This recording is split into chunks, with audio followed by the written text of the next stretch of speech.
امام حسین رضی اللہ عنہ اور ایک بدوی نے حضرت حسین رضی اللہ عنہ سے عرض کیا کہ میں نے آپ کے نانا نبی کریم صلی اللہ علیہ وآلہ وسلم سے سنا ہے کہ جب تم کسی حاجت کے خواستگار ہو تو 4 اشخاص میں سے ایک سے درخواست کرو، یا تو کسی شریف عربی سے، یا کسی شریف آقا سے، یا کسی حافظ قرآن سے، یا کسی ملیح شخص سے، اور یہ چاروں صفتیں آپ میں بدرجہ اتم پائی جاتی ہیں، اس لیے کہ سارے اعراب کو اگر شرافت ملی ہے تو آپ ہی کی وجہ سے ملی ہے، اور سخاوت آپ کا حیلی وصف ہے۔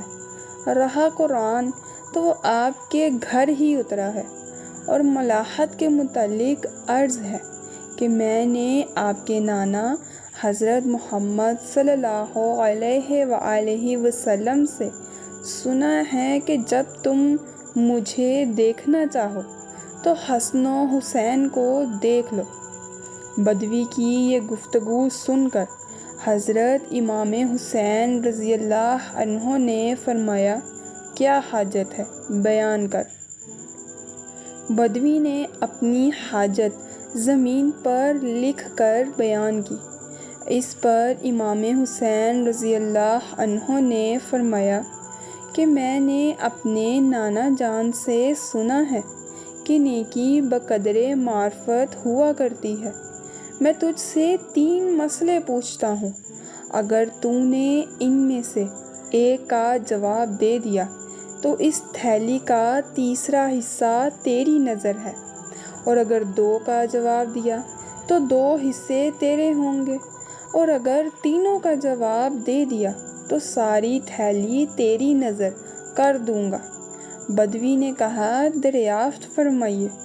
آپ نے فرمایا، تمام اعمال میں سے کون سا عمل افضل ہے؟ کہا، خدا پر ایمان لانا۔ بندہ کی ہلاکت سے نجات کس چیز سے ہے؟ کہا، خدا پر توکل کرنے میں۔ فرمایا، بندے کو کس چیز سے زینت حاصل ہوتی ہے؟ کہا، علم سے جس کے ساتھ تحمل اور بردباری ہو۔ فرمایا، اگر کسی شخص میں یہ وصف نہ ہو تو؟ کہا، اس کے پاس وہ مال ہونا چاہیے جس میں سخاوت ہو۔ فرمایا، اگر کسی کے پاس ایسا کچھ نہ ہو تو؟ کہا، پھر اس کے لیے جلانے والی بجلی چاہیے۔